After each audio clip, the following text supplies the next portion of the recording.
आज का जो विषय है वो इस वक्त सबसे हॉट विषय वो ये है कि जो भारतीय जो है अलग अलग प्रदेशों से जिनको अमेरिका से डिपोर्ट किया जा रहा है।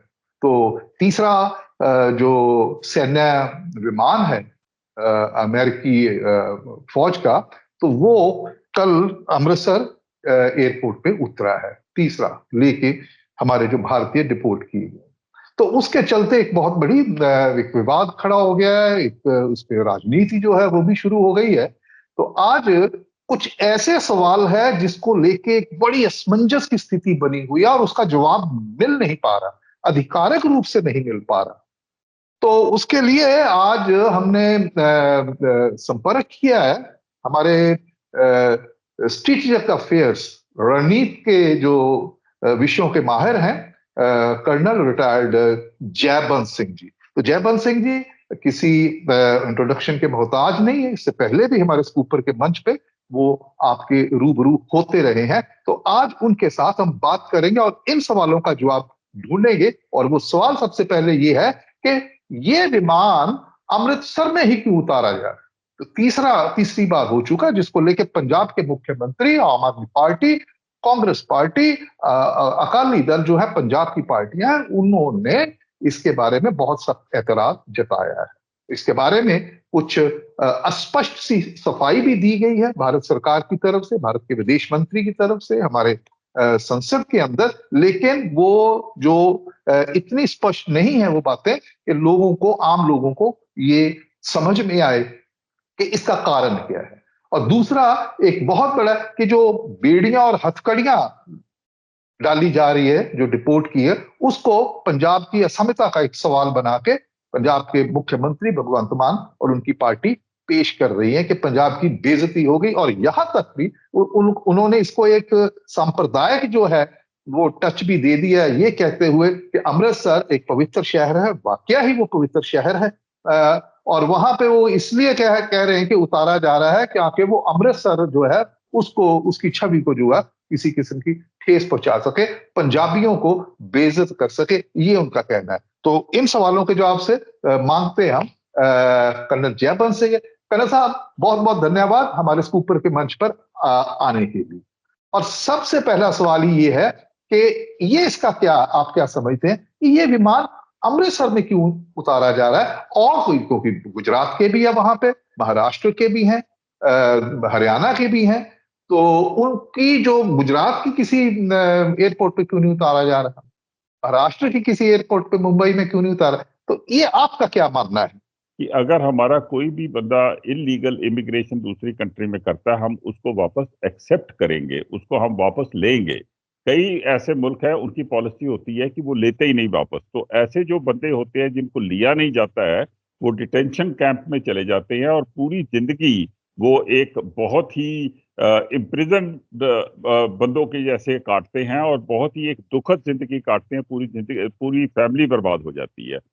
तो सबसे पहले तो हमें ये समझना चाहिए कि एक बहुत मैच्योर और सेंसिटिव तरीके से हमारी गवर्नमेंट और हमारे से पहले की गवर्नमेंट, पूरी इंडियन गवर्नमेंट ऐसी ऐसी मैटर्स को डील करती है। और हम कहते हैं भाई जो भी ऐसा गया है उसको आप हमें वापस दे दो। ये यूएस का भी बहुत एक हमें शुक्रिया अदा करना चाहिए कि वो उनको वापस भेज रहे हैं, अपने विमान में पैसे खर्च के उनको वापस भेज रहे हैं। नहीं तो वो भी गुआंटानामो बे में डाल सकते हैं या इनको फोर्स्ड लेबर करा सकते हैं। बहुत कुछ हो सकता है। राजू जी, आप एक समझदार आदमी हो, आप समझते हो कि क्या क्या नहीं हो सकता है इन बातों में। तो सबसे पहले तो ये भूमिका है। अब दूसरी बात यह है कि जबकि हमें बहुत ज्यादा चर्चा करनी चाहिए कि इन लोगों को सेंसिटिवली यहाँ लाके और इनको लुक आफ्टर करना चाहिए, बड़ी बात है वहां से लोगों को वापस लेके आने की। वो बड़ी बात ना करते हुए, और दूसरी बड़ी बात है कि वो गए क्यों थे। ये दो बड़ी बातें ना करते हुए हम इस छोटे मुद्दे पर पहुंच गए हैं कि जी वो लैंड कहाँ कर रहे हैं, वो आ कैसे रहे हैं।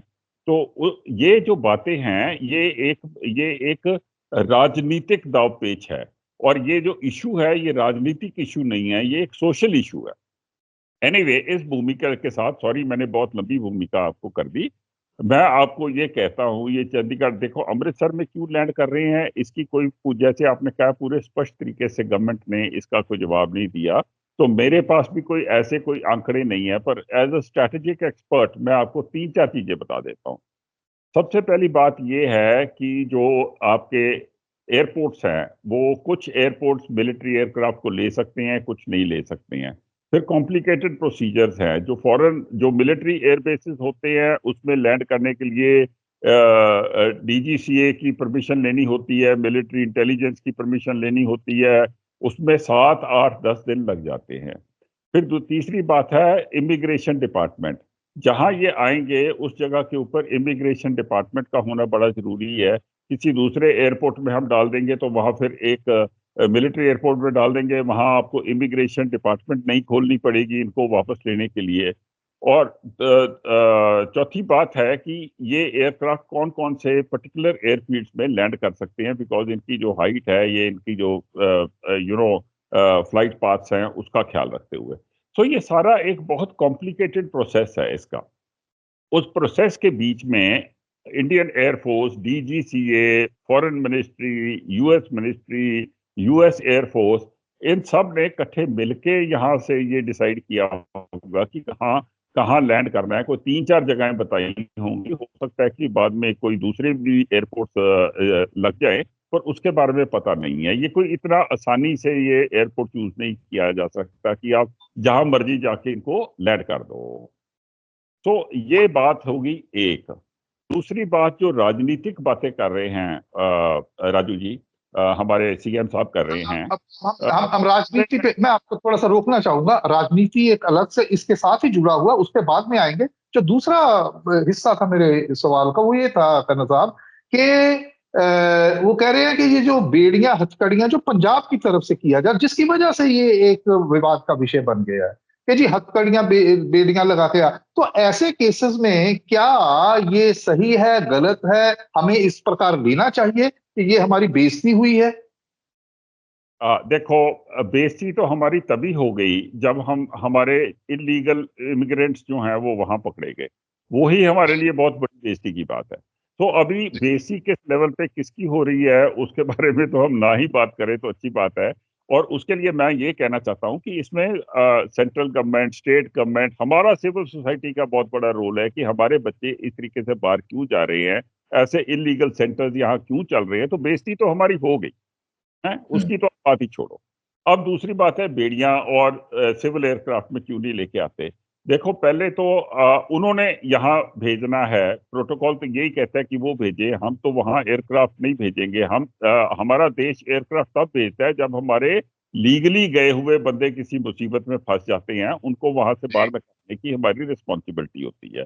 उनके जी। वहां लीगल बंदे आए हैं, वो उनको निकालना चाहते हैं। हम ये प्रेसिडेंट नहीं सेट करेंगे कि भाई हम आपके पास जहाज भेजेंगे, कि पहले तो बंदा इलीगली वहां जाए, फिर उसको लाने के लिए सरकार पैसा खर्चे। यही बहुत बड़ी बात है राजू जी कि वो वापस भेज रहे हैं। मतलब ये बड़ी आपने एक नई बात की है, ये मैंने कम से कम नहीं सुना ये वाला तर्क कि अगर हम ऐसा करते हैं कि जो लोग गैर कानूनी तरीके से गए हैं, जिन्होंने हमारे जो कानून है उसको भी ताक पे रख के एक छुप के वो गए हैं, तो अगर हम अपना जहाज बेचते तो एक तरीके से प्रोत्साहन देना होगा ऐसी गतिविधियों का, कि अब बंदे सोचे कि देखो जी हम गए हैं, कोई बात नहीं, जब होगा तो भारत की सरकार हमारी जिम्मेवारी लेगी। तो एक किस्म से एक आपकी बात से मैं सहमत हूं कि एक ऐसी मिसाल, ऐसी प्रेसिडेंट जो सेट नहीं होनी चाहिए। एक रिफॉर्मिस्ट जो है एक व्यू जो है इस बात का लेना चाहिए, ताकि दूसरों को सीख मिले कि आइंदा वो ऐसा ना करे। जी, आगे। बिल्कुल। ये आ गई दूसरी बात कि सिविल एयरक्राफ्ट में क्यों नहीं लेके आओ। देखो, air India was the official aircraft of the government of India. अभी वो प्राइवेट हो गया है। कौन सा प्राइवेट एयरलाइन कहेगी कि इस तरीके के बंदों को वो लेके आ जाए। अगर एयरक्राफ्ट के अंदर बैठ के कोई प्रॉब्लम पड़ जाती है, कोई बंदा, देखो फ्रस्ट्रेशन तो होती है, फ्रस्ट्रेशन होती है, सुसाइडल टेंडेंसीज होती हैं। अभी ये भी पता लग गया है कि वहां कई ऐसे लोग गए हैं जो कि हंडे हुए क्रिमिनल्स हैं।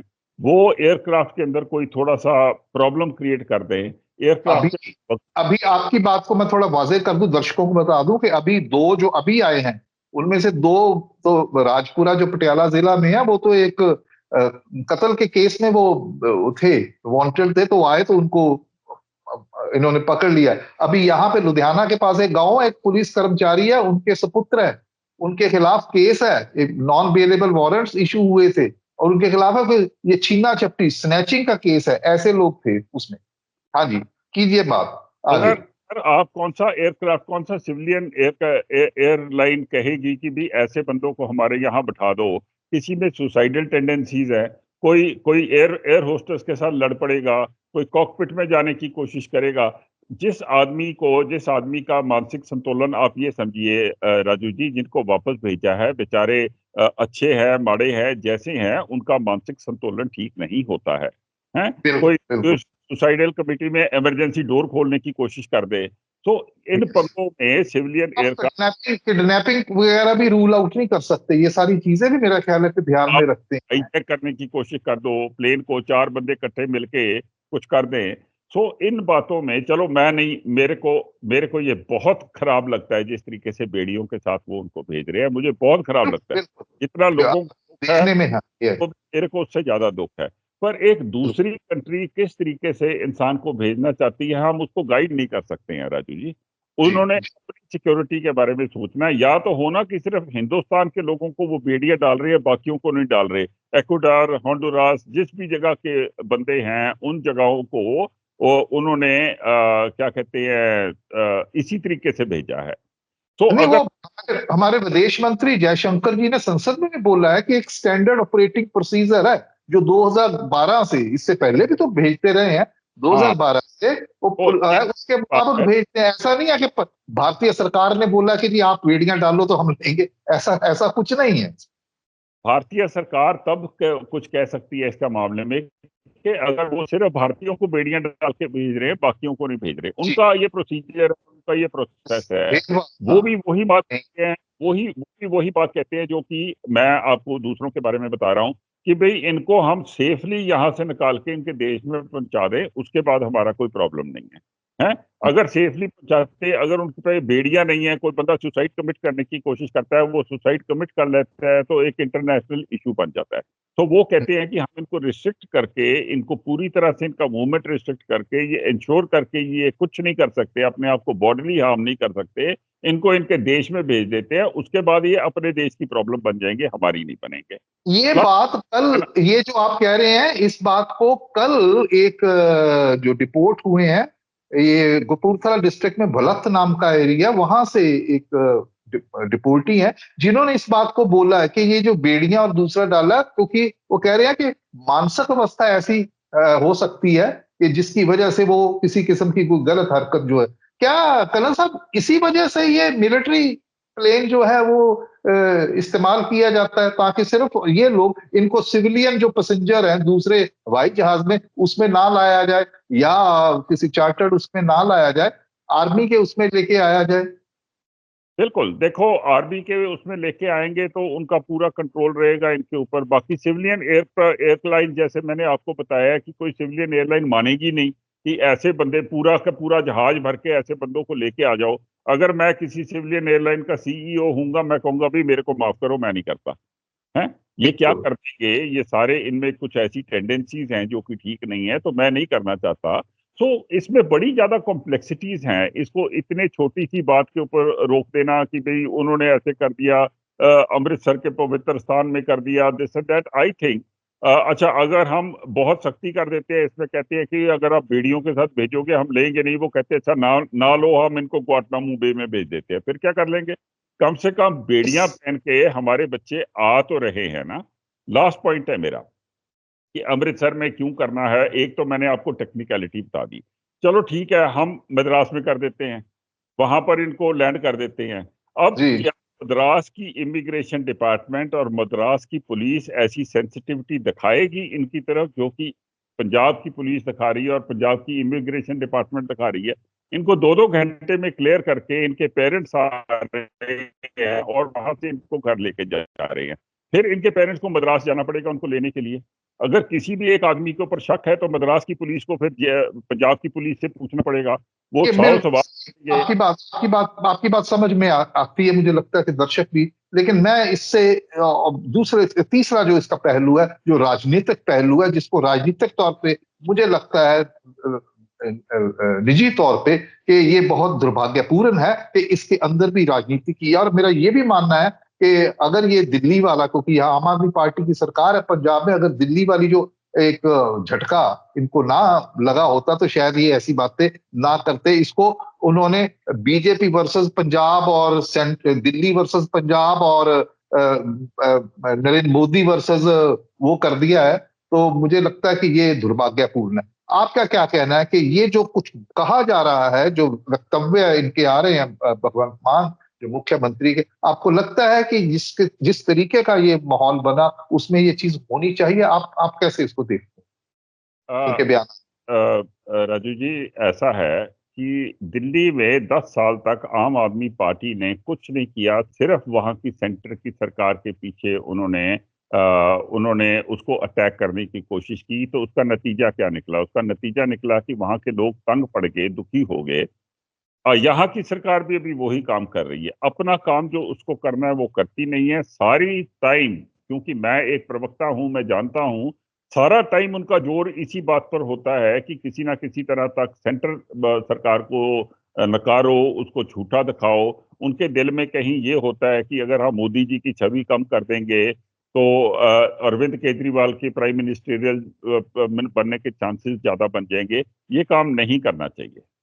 ये उनको अपनी स्टेट को संभालने, तो जैसे मैंने आपको शुरू में बताया था, जो बड़ा पॉइंट है जो हमको सोचना है, हमारे को बाकी कोई स्टेट सोचे ना सोचे, गुजरात ना सोचे, हरियाणा ना सोचे, हमको सोचना है कि ये हुआ ही क्यों, हमारे बच्चे बाहर जा ही क्यों रहे हैं। और ये मुद्दे भारत के राजनीति के ऊपर हमको सोचनी है, हम सबको सोचनी है। जी और हाँ। इस पे सब पॉलिटिकल पार्टीज को इकट्ठे मिलके, सिविल सोसाइटी को इकट्ठे मिलके, हमारे रोल मॉडल, हमारे रिलीजियस टीचर्स, हमारे बिजनेसमैन, हमारे एकेडमिशियंस, हम सबको इकट्ठे मिलके ये करना चाहिए कि भाई हमारे बच्चों को ऐसी क्या आफत आ गई कि ऐसी उनकी दुर्दशा हो गई। तो और इसकी जो शुरुआत है ये आपकी गवर्नमेंट को करनी चाहिए। अगर गवर्नमेंट मेरे को बोलेगी। बिल्कुल बिल्कुल ठीक है, थोड़ा समय का अभाव है। कर्नल साहब, आपने बिल्कुल पते की बात किया, जहां पे आपने अपने अपने तर्क को रखा है कि ऐसा लगता है कि जैसे पंजाब की जो सरकार आम आदमी पार्टी की, वो एक टकराव वाली स्थिति में आना चाह रही, जबकि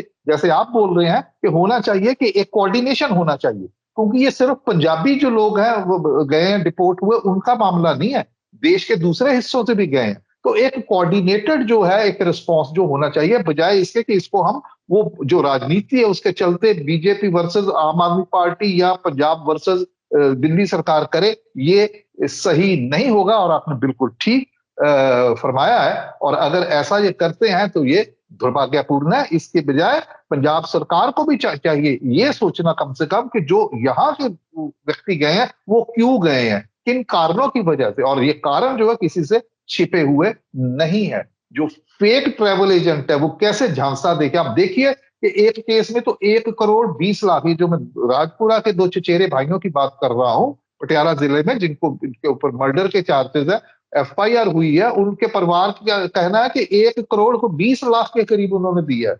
और एक जगह पे 90 लाख दो कजन्स हैं उन्होंने दिया है। कहीं जगह पे 45 50 सब ह्यूज सम, अपना घर अपनी जमीन बेच के। तो पंजाब सरकार, जो कोई भी सरकार, चाहे वो गुजरात की सरकार हो, प्रदेश की सरकार, हरियाणा, उनको इन बातों पे ध्यान देना चाहिए, इनके ऊपर नकेल कसनी चाहिए, और ताकि ऐसी स्थिति पैदा ही ना हो। तो सिर्फ डोनाल्ड ट्रंप को कोसने से बात नहीं बनेगी। तो इन्हीं शब्दों के साथ आज की इस वीडियो में कर्नल साहब आपका आना और आपके जो बहुमूल्य जो विचार है आपने दिए, उनके लिए आपका बहुत बहुत धन्यवाद।